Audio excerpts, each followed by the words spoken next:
अस्सलाम वालेकुम स्टूडेंट्स। आज हम सॉल्वेंट एक्सट्रैक्शन को पढ़ने जा रहे हैं। सॉल्वेंट एक्सट्रैक्शन एक ऐसी टेक्निक है जिसके अंदर हम थर्मली अनस्टेबल यानी कि ऐसे कंपाउंड्स जिनको अगर हम गर्म करें तो वो डीकम्पोज हो जाएं, और वॉलेटाइल जिनका बॉइलिंग पॉइंट कम होता है, जो इजीली वेपर्स में कन्वर्ट हो जाते हैं, ऐसे कंपाउंड्स को सेपरेट करने के लिए हम जो टेक्निक यूज़ करने जा रहे हैं that is solvent extraction. Solvent extraction एक ऐसी टेक्निक है जिसके अंदर आप एक सोल्यूट को एक सोल्यूशन के अंदर से निकाल के दूसरे सॉल्वेंट के अंदर ऐड कर देते हैं। आप इसमें सिर्फ और सिर्फ ऐसे कंपाउंड को नहीं सेपरेट कर सकते जो थर्मली अनस्टेबल हो या वो वॉलेटाइल हो। आप इस मेथड के ज़रिए, टेक्निक के ज़रिए ऑर्गेनिक कंपाउंड्स को भी एक्वस लेयर यानी कि वाटर के सोल्यूशन के अंदर से निकाल सकते हैं। इन चीज़ों को डिस्कस करने से पहले, इस पूरे प्रोसेस को डिटेल में पढ़ने से पहले ज़रा हम कुछ बेसिक बातों को समझ लें।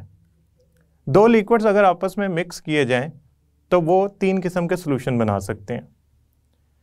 पहले अगर दो लिक्विड मिक्स करने की मैं कोशिश करूं और ज़रा सा भी मिक्स ना हो तो ऐसे दो लिक्विड्स को इमिसिबल लिक्विड कहते हैं।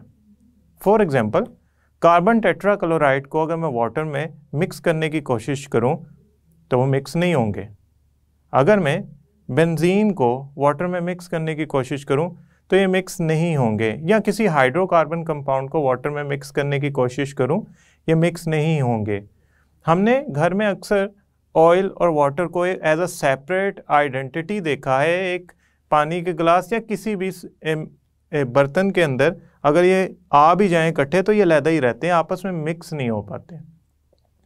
असल में दो लिक्विड आपस में इसलिए मिक्स नहीं होते क्योंकि उनकी नेचर डिफरेंट होती है, या वो आपस में पोलर और नॉन पोलर का इशू रखते हैं, यानी कि उनमें से एक पोलर होता है दूसरा नॉन पोलर होता है। तो नॉन पोलर तो पोलर में मिक्स इसलिए नहीं हो सकता, दोनों में जो फोर्सेस ऑफ अट्रैक्शन है वो डिफरेंट किस्म की एग्जिस्ट करती हैं। आप याद करें, 9th क्लास में आपने पढ़ा था कि किसी चीज़ को डिज़ोल्व करने के लिए या सॉल्यूशन बनाते हैं अगर हम, तो वो चीज़ तब डिज़ोल्व होती है जब वो दोनों सिमिलर नेचर की हों। फॉर एग्जांपल, आप वाटर में अगर एथेनॉल को डिज़ोल्व करें तो वो हो जाएगा, क्योंकि वो हाइड्रोजन बॉन्डिंग डेवलप कर सकता है, वो ऐसी फोर्सेस ऑफ अट्रैक्शन डेवलप कर सकता है जो वाटर को फेमिलियर हैं या वाटर में एग्जिस्ट करती हैं। आप अगर NaCl को वाटर में डिज़ोल्व करना चाहें, चूँकि वो आयंस हैं और वाटर भी एक डाइपोल मॉलिक्यूल है, तो ये आपस में मिक्सअप हो जाते हैं। So similar forces of attraction या नेचर रखने वाली चीज़ें तो आपस में मिक्सअप हो जाती हैं। लेकिन अगर कार्बन टेट्राक्लोराइड जो कि एक ऑर्गेनिक कंपाउंड का डेरिवेटिव है, हम उसको वाटर के साथ मिक्स करना चाहें तो वो मिक्स नहीं हो पाता क्योंकि वो डिफरेंट नेचर के कंपाउंड्स हैं। मिसिबल लिक्विड्स, मिसिबल लिक्विड्स का मतलब ये होता है कि ऐसे दो लिक्विड जो हर तरह से आपस में मिक्स हो जाएं, आप उनमें फ़र्क नहीं कर सकते। इमिसिबल लिक्विड्स में होगा यूँ, जिस तरह ये पिक्चर में आप देख सकते हैं कि अगर आप दो लिक्विड्स को मिक्स करना चाहेंगे, एक लिक्विड की जो लेयर है वो नीचे बन जाएगी, एक लिक्विड की लेयर ऊपर बन जाएगी, आपस में मिक्स नहीं हुए, लिहाजा अपनी डेंसिटी के मुताबिक अरेंज हो गए। जिसकी डेंसिटी ज़्यादा है वो नीचे बैठ गया, जिसकी डेंसिटी कम है वो ऊपर आ गया। लेकिन अगर आप दो मिसिबल लिक्विड्स को मिक्स करते हैं, मिक्स होने वाले लिक्विड को मिक्स करते हैं, तो वो लेयर्स नहीं बनाते। उसमें ये आप हरगिज़ नहीं बता सकते कि ये लेयर 1 है लेयर 2 है, वो होमोजीनियसली आपस में मिक्स हो जाते हैं, जैसे कि वाटर और एथेनॉल, ये कहलाते हैं मिसिबल लिक्विड्स। तीसरी टाइप है पार्शली मिसिबल लिक्विड्स, जिसको हम सॉल्यूशंस चैप्टर के अंदर डिटेल में डिस्कस करेंगे। इनकी एग्जांपल है फिनॉल और वाटर, जो कि आपस में एक ख़ास परसेंटेज में मिक्स होते हैं, 100% मिक्स नहीं हो पाते until unless certain condition of temperature provide ना की जाए। हमने सॉल्वेंट एक्सट्रैक्शन के अंदर इमिसिबल लिक्विड्स को यूज़ करना है। हमने ऐसा करना है, सबसे पहले तो ये देखना है कि सॉल्वेंट एक्सट्रैक्शन के लिए कौन सा अपरेटस यूज़ होता है। सॉल्वेंट एक्सट्रैक्शन के लिए जो अपरेटस यूज़ होता है उसका नाम है सेपरेटिंग फनल। सेपरेटिंग फनल के ज़रिए हम एक लेयर, यानी कि हम इसमें 2 इमिसिबल लिक्विड यूज़ कर रहे हैं, हम एक लेयर से सोल्यूट को निकाल कर दूसरी लेयर में ले जा सकते हैं। कब? जब सोल्यूट नीचे वाली लेयर से तब निकल के लेयर नंबर 2 में जाएगा जब वो लेयर नंबर 2 में ज़्यादा सोलेबल होगा। तो हम क्या करते हैं सॉल्वेंट एक्सट्रैक्शन के अंदर, सेपरेटिंग फनल का जो ऊपर स्टॉपर लगा हुआ है इसे खोलते हैं, हम इसमें ऐड करते हैं एक्वस सॉल्यूशन प्लस कोई कंपाउंड। उसके बाद हम इसमें ऐड करते हैं एक different layer of immiscible solvent. वो फॉर एग्जांपल आप कार्बन टेट्राक्लोराइड ले लें, आप उसमें बेंजीन ले लें, ईथर ले लें। वो ऐड करने के बाद स्टॉपर बंद करते हैं।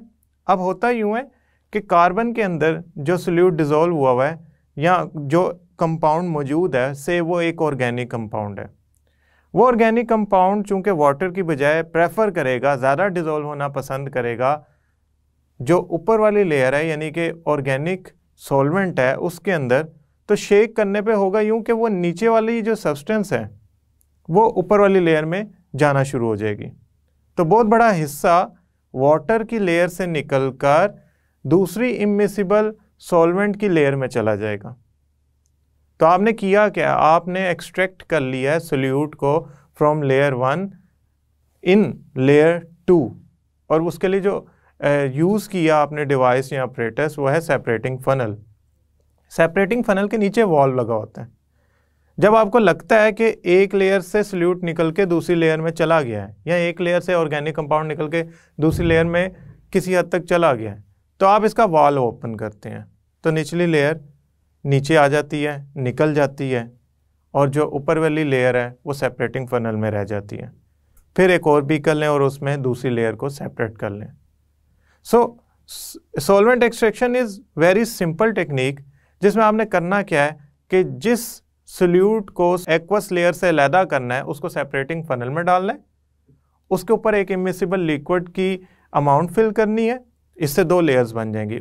उसके बाद वो जो इमिसिबल लिक्विड की लेयर या ऑर्गेनिक कंपाउंड की लेयर आपने ऐड किया, याद रखिएगा उसमें वो कंपाउंड ज़्यादा सोलेबल होगा। अब आपने शेक करना है। शेक करने से होगा क्या कि उसे जैसे ही इन कॉन्टैक्ट आएंगे 2 लिक्विड्स, शेकिंग से होता यूँ है कि उनका जो कॉन्टैक्ट एरिया वो बढ़ जाता है, तो सोल्यूट को ज़्यादा टाइम मिल जाता है, जिससे वो निचली लेयर को छोड़ के ऊपर वाली लेयर में चला जाता है। तो अब अगर तो शेक करने से उनमें जो आपस में लिंकिंग है वो बढ़ जाती है, जो आपस में उनकी मिक्सिंग है उसका एरिया इंक्रीज़ कर जाता है, तो हम देखेंगे कि जो ऑर्गेनिक कंपाउंड है अगर तो वो कलरफुल है तो वो वाटर को छोड़कर किसी दूसरी लेयर में मिक्स होना शुरू हो गया, उससे वाटर में उसका कलर फेड होना शुरू हो जाएगा, दूसरी लेयर में अपीयर होना शुरू हो जाएगा।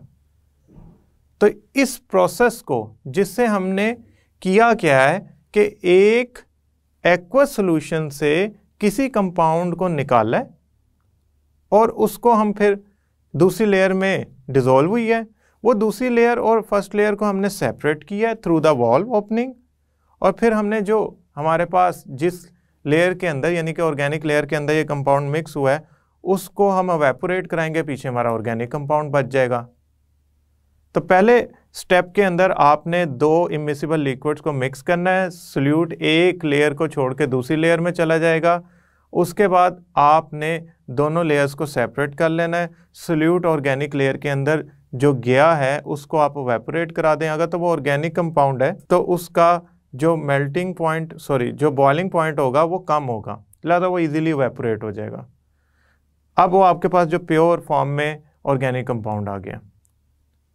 जो one of the most common example है सॉल्वेंट एक्सट्रैक्शन की वो है ईथर एक्सट्रैक्शन। हम करते क्या है ईथर एक्सट्रैक्शन के अंदर कि जो वाटर है उसके समटाइम वाटर के साथ ऑर्गेनिक प्रोडक्ट्स बन रही होती हैं, मीन्स कुछ ऐसे केमिकल रिएक्शंस होते हैं जिसमें वाटर, ऑर्गेनिक कंपाउंड और कुछ इनऑर्गेनिक इम्प्योरिटीज़ बन रही होती हैं। हम चाहते हैं कि वो ऑर्गेनिक कंपाउंड जो एज अ प्रोडक्ट फॉर्म हो रहा है वो एक्वस लेयर यानी कि वाटर को छोड़ के इनऑर्गेनिक इम्प्योरिटीज़ को छोड़ के अलहदा हो जाए। अगर हम गर्म करेंगे तो हो सकता है वो ऑर्गेनिक कंपाउंड डिकम्पोज हो जाए, थर्मली अनस्टेबल होगा। जब हमारे जहन में थर्मली अनस्टेबल का सोच आई और हमें अंदाज़ा हुआ वो ऑर्गेनिक कंपाउंड है, तो हमने क्या किया, सॉल्वेंट एक्सट्रैक्शन का मेथड अपनाया, ईथर एक्सट्रैक्शन। अब वो कैसे होगा, आप एक सेपरेटिंग फनल लें, वो products organic compound, inorganic impurities और वाटर, यानी कि एक्वस सॉल्वेंट के अंदर ये दोनों चीज़ें मौजूद हैं, ऑर्गेनिक कंपाउंड एक्स और इम्प्योरिटीज़, इसको आप सेपरेटिंग फनल में डालें। उसके बाद आप इसके ऊपर ईथर की फिलिंग कर दें। ईथर की फिलिंग करने से मुराद है आप 100 ml ईथर ऐड कर दें और स्टॉपर लगा दें। उसके बाद शेक करें। अब जैसे ही वाटर के अंदर मौजूद ऑर्गेनिक कंपाउंड को नज़र आएगा कि मेरे से मिलती जुलती स्पीशीज़ आ गई है और उनमें फोर्सेस ऑफ अट्रैक्शन वाटर के मुकाबले में ज़्यादा डेवलप हो सकती हैं, तो वो फ़ौरन मिक्स होने की कोशिश करेगा ईथर के अंदर। शेक करने से हमारा जो कॉन्टैक्ट एरिया वो बढ़ जाएगा, लिहाजा वो ऑर्गेनिक कंपाउंड बआसानी वाटर की जो लेयर है उसको छोड़ के ऑर्गेनिक कंपाउंड की लेयर, यानी कि जो लिक्विड आपने ऐड किया है सेपरेटिंग फनल में, उसमें जाना शुरू हो जाएगा। ऑर्गेनिक कंपाउंड जैसे ही ईथर की लेयर में मिक्स होना शुरू हो जाएगा और हमें इंडिकेशन हो जाएगी कि ऑर्गेनिक कंपाउंड वाटर जो है उसको छोड़ गया है, हम क्या करेंगे, इन दो लेयर्स को सेपरेट कर लेंगे बीकर्स के अंदर, जैसे लास्ट टाइम किया था, और फिर हम ईथर को एवेपोरेट करेंगे। ईथर का बॉइलिंग पॉइंट कम होता है, लिहाजा उसको हम बानिस्बत वाटर के इजीली एवेपोरेट कर लेंगे। जब हम उसे एवेपोरेट कर लेंगे तो होगा यूं कि पीछे हमारा ऑर्गेनिक कंपाउंड बच जाएगा। इम्प्योरिटीज़ इनऑर्गेनिक थी, वो ईथर में मिक्स नहीं हो पाई। क्यों? वाटर के साथ उनकी फोर्सेस ऑफ अट्रैक्शन बेहतर डेवलप होती थी, लिहाजा ओनली कंपाउंड एक्स या ऑर्गेनिक कंपाउंड ईथर लेयर में गया, और जब ईथर की एवेपोरेशन होगी तो पीछे प्योर ऑर्गेनिक कंपाउंड बच गया। जो हमारा प्रोसेस है सॉल्वेंट एक्सट्रैक्शन का, वो एक लॉ के तहत चलता है, उस पर एक लॉ होल्ड करता है, कंट्रोल करता है उस प्रोसेस को, वो है पार्टीशन लॉ या डिस्ट्रीब्यूशन लॉ। ये बहुत इंपॉर्टेंट शॉर्ट क्वेश्चन है जो बोर्ड में अक्सर आता है। पार्टीशन लॉ या डिस्ट्रीब्यूशन लॉ कहता है कि अगर आप दो इमिसिबल लिक्विड्स यूज़ करके किसी सोल्यूट को सेपरेट कर रहे हैं, तो वो सोल्यूट खुद को डिस्ट्रीब्यूट कर लेगा उन दोनों इमिसिबल लिक्विड्स में एक कांस्टेंट रेशो के अंदर। इससे फ़र्क नहीं पड़ता सोल्यूट की अमाउंट कितनी है, 10 ग्राम है या 100 ग्राम है, उसने खुद को दो इमिसिबल लिक्विड्स के अंदर एक ख़ास वैल्यू से, ख़ास रेशो से कंसंट्रेशन की एडजस्ट कर लेना है, ऐड कर लेना है, वो चेंज नहीं होगी। तो हम इसकी एक प्रॉपर डेफिनेशन पहले पढ़ लें। Distribution law states a solute distributes itself between two immiscible liquids। solute खुद को दो immiscible liquids में डिस्ट्रीब्यूट कर लेता है, तकसीम कर लेता है in a constant ratio of concentration, एक ख़ास कंसंट्रेशन की रेशियो में। यानी कि अगर 10 ग्राम आपका सोल्यूट है तो उसमें से फॉर एग्जांपल 2 ग्राम चला गया ऑर्गेनिक लेयर के अंदर और 8 ग्राम रह गया है आपका एक्वस लेयर यानी कि वाटर की लेयर के अंदर, तो हम यूँ कहेंगे कि उसने ख़ुद को डिस्ट्रीब्यूट कर लिया है 1:4 से। 2 और 8 को अगर सिंप्लीफाई करें तो 1:4 आती है। आप कहेंगे सर इसकी आखिरी लाइन में लिखा हुआ है irrespective of amount of solute added. इससे फ़र्क नहीं पड़ता कि आप सोल्यूट कितना ऐड कर रहे हैं, लेकिन उसने ख़ुद को एक ख़ास रेशो में डिस्ट्रीब्यूट कर लेना है। इसका मतलब अगर आप 10 ग्राम डिज़ोल्व कर रहे थे, वो 1:4 में ख़ुद को डिस्ट्रीब्यूट कर रहा था, तो अगर आप 100 ग्राम डिज़ोल्व करेंगे तो वो ख़ुद को किस रेशो में डिस्ट्रीब्यूट करेगा। मैं ऐसा करता हूँ, वही सोल्यूशन की कंसंट्रेशन जो 10 ग्राम ली थी, अब मैं उसकी कंसंट्रेशन लेता हूँ 100 ग्राम, मैं उसमें ज़्यादा सोल्यूट ऐड कर देता हूँ। पहले 10 ग्राम ऐड किया था उस एक्वस सोल्यूशन के अंदर, अब मैं उसमें ऐड कर देता हूँ 100 ग्राम, और उसके ऊपर ऑर्गेनिक कंपाउंड की लेयर ऐड कर देता हूँ सेपरेटिंग फनल में। जब मैं ये दो लेयर ऐड करके शेक करूँगा तो 100 ग्राम में से 20 ग्राम चला जाएगा आपकी ऑर्गेनिक लेयर के अंदर और 80 ग्राम रह जाएगा एक्वस लेयर के अंदर। अब मैं इनकी रेशो लेता हूँ कि सोल्यूट ने 20-80 के हिसाब से डिस्ट्रीब्यूट किया तो वो क्या वैल्यू बनती है। तो 20:80, 2:8, 1:4, इसने तो फिर अगेन 1:4 से खुद को डिस्ट्रीब्यूट कर लिया। तो इससे फ़र्क नहीं पड़ता कि मैं उसमें 10 ग्राम ऐड कर रहा हूँ या 100 ग्राम ऐड कर रहा हूँ, सल्यूट ने खुद को एक ख़ास रेशो में दो इमिसिबल लिक्विड्स के अंदर डिस्ट्रीब्यूट कर लेना और उसको मेंटेन करना है, उस पे आके इक्विलिब्रियम आ जाएगा। अब वो चेंज नहीं होगी रेशो। तो हम ये भी कहते हैं कि जो सॉल्वेंट एक्सट्रैक्शन का प्रोसेस है वो एक इक्विलिब्रियम प्रोसेस है। जब कोई सल्यूट डिस्ट्रीब्यूट करता है दो इमिसिबल लिक्विड्स में खुद को, तो वो रेशो कांस्टेंट रहती है। हमने लास्ट टाइम एग्जांपल ली थी 1:4, 1:4 रही थी अगर हम 10 ग्राम ऐड करते थे या 100 ग्राम। इसका मतलब ये है कि मैं कभी भी सॉल्वेंट एक्सट्रैक्शन के एक दफ़ा प्रोसेस करने से सारे का सारा सल्यूट नहीं निकाल पाऊंगा एक लेयर से, तो मुझे ये प्रोसेस मल्टीपल टाइम रिपीट करना पड़ेगा ताकि मैं मैक्सिमम सल्यूट निकाल सकूं। फॉर एग्जांपल, फर्स्ट टाइम मैं कोई ऑर्गेनिक कंपाउंड रिमूव करना था वाटर की लेयर से, तो मैंने उसके ऊपर ईथर ऐड किया, तो फर्स्ट टाइम उस ईथर ने उस ऑर्गेनिक कंपाउंड का 80% अपने अंदर ऐड कर लिया, 20% वाटर में रह गया। अब इधर इक्विलिब्रियम आ गया, अब प्रोसेस स्टेबल हो गया, इस पे इक्विलिब्रियम मेंटेन हुआ है क्योंकि सल्यूट ने जिस रेशो में डिस्ट्रीब्यूट करना था वो कर लिया। अब मुझे क्या करना पड़ेगा, उस ईथर की लेयर को रिमूव करके नई ईथर ऐड करनी पड़ेगा। जब मैं नया ईथर ऐड करूंगा एक ख़ास अमाउंट में 250 ml में, डिपेंड अपॉन कि मेरी सेपरेटिंग फनल में जो मैंने एक्वस लेयर डाली है उसकी अमाउंट क्या है, जब मैं उसमें ऐड करूंगा ईथर की लेयर, तो होगा यूं, जो 20% आपका सल्यूट रह गया था वाटर की लेयर में, अब उसका 80% दोबारा ईथर की लेयर में चला जाएगा। तो अब आप देखेंगे कि जब मैं मल्टीपल टाइम ये करता जाऊंगा तो एक्वस लेयर से 1 बाय 1 करके सल्यूट निकलता जाएगा, तो मेरा एक दफ़ा का प्रोसेस एफिशिएंट नहीं होगा। मुझे जो सॉल्वेंट है जो दूसरी लेयर में ऐड कर रहा हूँ वाटर के ऊपर, एक्वस लेयर के ऊपर जो मैं ऑर्गेनिक लेयर ऐड कर रहा हूँ सॉल्वेंट एक्सट्रैक्शन के अंदर, वो मुझे थोड़ी थोड़ी अमाउंट में मल्टीपल टाइम्स ऐड करनी पड़ेगी ताकि मेरा जो सल्यूट है वो इजीली सेपरेट हो सके, ज़्यादा मिकदार में सेपरेट हो सके और प्रोसेस एफिशिएंट हो। अब ऐसा तो नहीं है कि मैंने अगर वाटर में से ऑर्गेनिक कंपाउंड को सेपरेट करना है, वाटर के अंदर वो 100 ग्राम मौजूद है और एक दफ़ा में 80 ग्राम निकल आया है वो ईथर के ज़रिए और 20 ग्राम मैंने डिस्कार्ड कर दिया, तो वो 80% वाला कोई एफिशिएंट प्रोसेस नहीं होगा। मुझे बार बार करके उसकी बची हुई जो अमाउंट है उसका 80% निकाल के मैक्सिमम रिकवरी करनी होगी सल्यूट की। तो सॉल्वेंट एक्सट्रैक्शन को आप एक दफ़ा ही आपने ईथर डाल के एक्सट्रैक्ट नहीं कर लेना, आप ईथर की सर्टेन अमाउंट लें। मसलन अगर आपने 1 लीटर ईथर लिया है तो 250 ml के 4 पोर्शन कर लें, पहली दफ़ा 250 डालें, 80% एक्सट्रैक्ट कर लें, जो बाकी बच गया है सल्यूट एक्वस लेयर में दोबारा 250 नया वाला डालें तो उसका 80% एक्सट्रैक्ट कर लें। जब इस तरह आप थोड़ी थोड़ी ऑर्गेनिक कंपाउंड को एक्सट्रैक्ट करते जाएंगे तो आपका जो ऑर्गेनिक कंपाउंड है उसका मैक्सिमम हिस्सा निकल के चला जाएगा ईथर के अंदर। अब वो ईथर का जो 1 लीटर है वो आपने 4 दफ़ा यूज़ किया है रिपीटेडली, एक दफ़ा ही नहीं 1 लीटर डाल दिया, वरना उसने 80% चले जाना 1 लीटर में और बाकी रह जाना 20% आपका एक्वस लेयर में।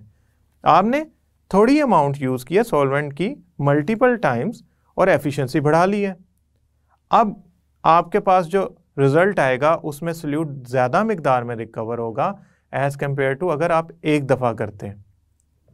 तो एफिशिएंसी डिपेंड करती है कि आप कितनी दफ़ा ये प्रोसेस रिपीट करते हैं और आपने ज़्यादा सारा एक ही दफ़ा सॉल्वेंट लेके उसमें से जो अमाउंट ऑफ सल्यूट है निकालने की कोशिश नहीं करनी। आपके पास जो अवेलेबल सॉल्वेंट है ऑर्गेनिक जो एक्वस लेयर के ऊपर आपने फिल करना है, आप ऐसा करें उसके 4 हिस्से कर लें या 3 हिस्से कर लें और उसको रिपीटेडली यूज़ करें। अब डिस्ट्रीब्यूशन लॉ की एक एक्सपेरिमेंटल ऑब्जर्वेशन हमारी आयोडीन की सेपरेशन भी है कि आयोडीन खुद को 2 लेयर्स में डिस्ट्रीब्यूट करता है और हमें बार बार वो प्रोसेस करना पड़ता है जिसकी वजह से हमारी आयोडीन सेपरेट होती है वाटर की लेयर से और जाती है ऑर्गेनिक लेयर के अंदर। ये है हमारे पास कार्बन टेट्राक्लोराइड एक्सट्रैक्शन। इसमें होता क्या है, हम आयोडीन को एक्वस लेयर से निकाल के कार्बन टेट्राक्लोराइड में डिसॉल्व कर लेते हैं यूजिंग सेपरेटिंग फनल। सबसे पहली बात तो ये है कि आपके जहन में ये सवाल उठा होगा कि आयोडीन वाटर में डिसॉल्व नहीं होती, क्योंकि आयोडीन I2 मॉलिक्यूल एक नॉन पोलर है और वाटर एक पोलर सब्सटेंस है। तो लाइक डिसॉल्व लाइक का तो सबसे पहले हमने शुरू में ही पढ़ लिया था कि जो चीज़ें सिमिलर होंगी वही एक दूसरे में हल होंगी। तो यहाँ तो ऐसा नहीं है, तो आयोडीन कैसे वाटर में डिसॉल्व होगी? असल में I2 का जो मॉलिक्यूल होता है वो एक नॉन पोलर स्पीशीज़ है। आप इसको वाटर में डिसॉल्व करने से पहले वाटर में पोटाशियम आयोडाइड को डिसॉल्व करते हैं। पोटाशियम आयोडाइड डिसॉल्व करने से वाटर में 2 आयन्स बनते हैं, पोटाशियम आयन और आयोडाइड आयन I-1। उसके बाद जब आप उसमें आयोडीन ऐड करेंगे वाटर के अंदर, तो ये I-1 आयन जो है ये I2 के साथ मिलकर ट्राई आयोडाइड आयन बना लेगा।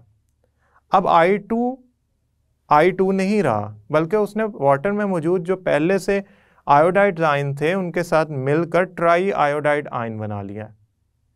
इसकी वजह से वाटर में ये डिसॉल्व हो जाएगा, क्योंकि अब इसकी नेचर पोलर हो गई है, इस पर चार्ज आ गया, वाटर का कलर ब्राउन हो जाएगा। तो वाटर में अगर आप ट्राई आयोडाइड आयन की फॉर्म में आयोडीन डिसॉल्व करते हैं तो वाटर का कलर ब्राउन हो जाता है। ये रिएक्शन रिवर्सिबल है।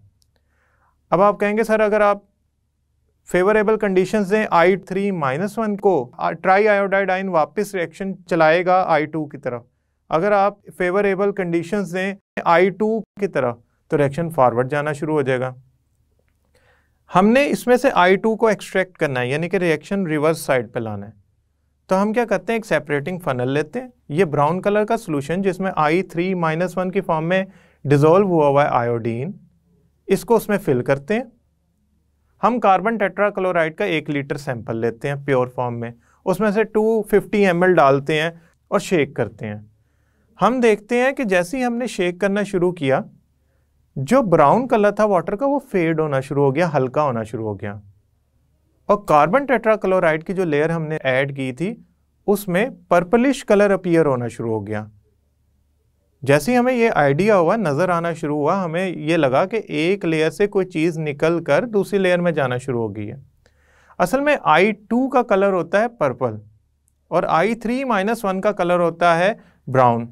तो जैसे ही मैंने कार्बन टेट्राक्लोराइड की लेयर ऐड की सेपरेटिंग फनल के अंदर, तो जो कलर का चेंज आया वो इसलिए आया क्योंकि आयोडीन ने I3-1 की जो स्पीशीज़ थी जिस फॉर्म में वो मौजूद था उसको छोड़ के I2 में कन्वर्ट हुआ, क्योंकि I2 सोलेबल है कार्बन टेट्राक्लोराइड में। फेवरेबल कंडीशन आ गई, रिएक्शन रिवर्स में गया और I2 जाके कार्बन टेट्राक्लोराइड में डिसॉल्व हो गया। हमें शेक किया, जितना उसने फेड होना था हो गया, जितना कार्बन टेट्राक्लोराइड ने पर्पलिश कलर होना था हो गया, यानी कि आयोडीन ने जितना खुद को डिस्ट्रीब्यूट करना था इन दोनों में कर लिया। अब इक्विलिब्रियम आ गया। अब मैं क्या करूँगा, दोनों लेयर्स को सेपरेट करूँगा जैसा कि आप देख सकते हैं। उसके बाद दोबारा मैं एक्वस लेयर को डालूंगा ब्राउन कलर की जो थोड़ी फेड हो गई है, और इसमें दोबारा डालूंगा कार्बन टेट्राक्लोराइड का 250 ml। आप ये quantity according to your requirement लेंगे। अब जब आप इसको शेक करेंगे तो आप देखेंगे colour brown colour aqueous layer का और फेड हो गया, यानी कि और I3-1 के मॉलिक्यूल I3-1 की फॉर्म को छोड़ के I2 में कन्वर्ट और डिसॉल्व हो गए। किसके अंदर? ऑर्गेनिक कंपाउंड के लेयर के अंदर, कार्बन टेट्राक्लोराइड के अंदर।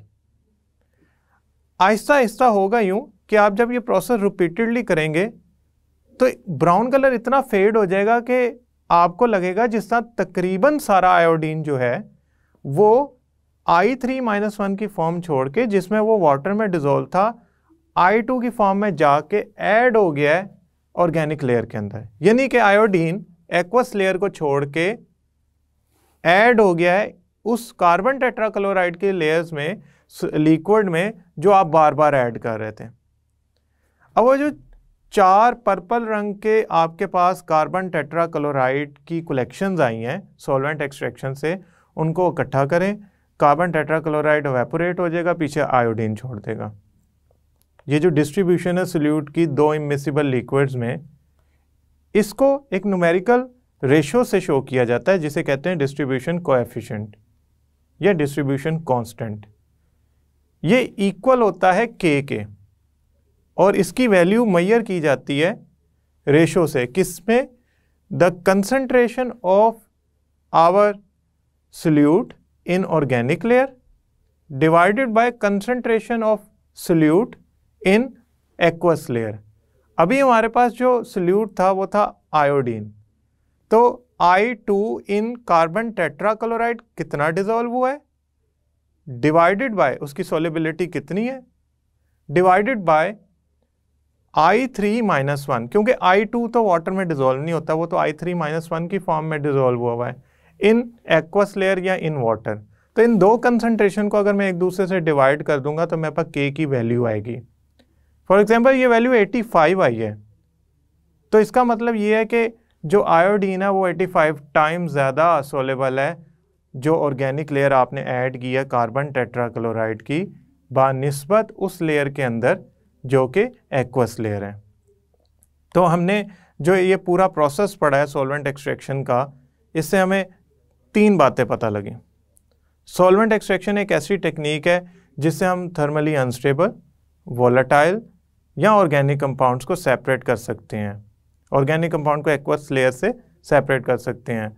आयोडीन, मॉर्फिन, कैफिन, ये सारे हम इससे सेपरेट करते हैं। दूसरी बात हमने ये पढ़ी कि हमारे पास डिस्ट्रीब्यूशन लॉ या पार्टीशन लॉ एप्लीकेबल है उसकी, और इक्विलिब्रियम प्रोसेस है ये कोई अनस्टेबल प्रोसेस नहीं है, this is an equilibrium process जिसमें एक certain amount of solute distribute होने के बाद स्टेबल हो जाती है, वो चेंज नहीं होती। सर्टेन अमाउंट में सोल्यूट खुद को डिस्ट्रीब्यूट कर लेगा, ऐसा नहीं है कि आप सोल्यूट ज़्यादा कर देंगे तो वो चेंज हो जाएगी, सोल्यूट कम कर देंगे तो वो चेंज हो जाएगी। तीसरी बात, इस प्रोसेस की एफिशिएंसी इस बात पे डिपेंड करती है प्रोसेस रिपीट कितनी दफ़ा करते हैं आप। बजाय एक ही दफ़ा सारे का सारा ऑर्गेनिक लेयर भरने की बजाय इस सेपरेटिंग फनल के अंदर आप जो आपके पास ऑर्गेनिक कंपाउंड है जिसकी आप एक्वस लेयर के ऊपर फिलिंग कर रहे हैं उसके पार्ट्स कर लें, क्योंकि सोल्यूट ने तो खुद को डिस्ट्रीब्यूट करना है। और आप जब 3-4 दफ़ा ये प्रोसेस रिपीट करेंगे तो आपकी एफिशिएंसी ज़्यादा आएगी, आपका सोल्यूट ज़्यादा एक्सट्रैक्ट हो पाएगा उस लेयर में से जो कि एक्वस के अंदर मौजूद है। तो बेहतर यही है कि efficiency depend upon the repetition of this process by using small amount of solvent और लेयर सेकंड लेयर। याद रखिएगा, ये जब हम डायग्राम पढ़ रहे थे तो इसमें एक चीज़ स्पेसिफिक थी कि अगर हम ईथर और वाटर की लेयर मिक्स करते हैं तो ईथर की लेयर ऊपर बनती थी, वाटर की लेयर नीचे बनती थी। जब हम कार्बन टेट्राक्लोराइड और वाटर को मिक्स कर रहे थे तो ये जो लेयर नंबर 2 थी कार्बन टेट्राक्लोराइड की सेकंड लेयर थी, ये नीचे आ गई थी, उसकी वजह इसकी डेंसिटी ज़्यादा थी। और वाटर की जो लेयर पहले से मौजूद थी वो ऊपर आ गई थी, उसकी वजह उसकी जो डेंसिटी थी वो कम थी। तो जो लेयर्स की अरेंजमेंट है वो डेंसिटी पे डिपेंड करती है, उसका सोल्यूट से कोई लेना देना नहीं है। और सोल्यूट की फ्लो किस तरफ है वो हमने आयोडीन के कलर के फेड होने और पर्पल कलर में अपीयर होने हमारे कार्बन टेट्राक्लोराइड के अंदर से देखा था। मुझे उम्मीद है कि आपको ये टॉपिक समझ आया होगा। इसमें ईथर एक्सट्रैक्शन एक इम्पॉर्टेंट शॉर्ट क्वेश्चन है, डिस्ट्रीब्यूशन या पार्टीशन लॉ एक इम्पॉर्टेंट शॉर्ट क्वेश्चन है, और आयोडीन वाटर में कैसे डिज़ोल्व किया जाता है पोटेशियम आयोडाइड की प्रेजेंस में, ये भी एक शॉर्ट क्वेश्चन है। नेक्स्ट लेक्चर तक के लिए अल्लाह।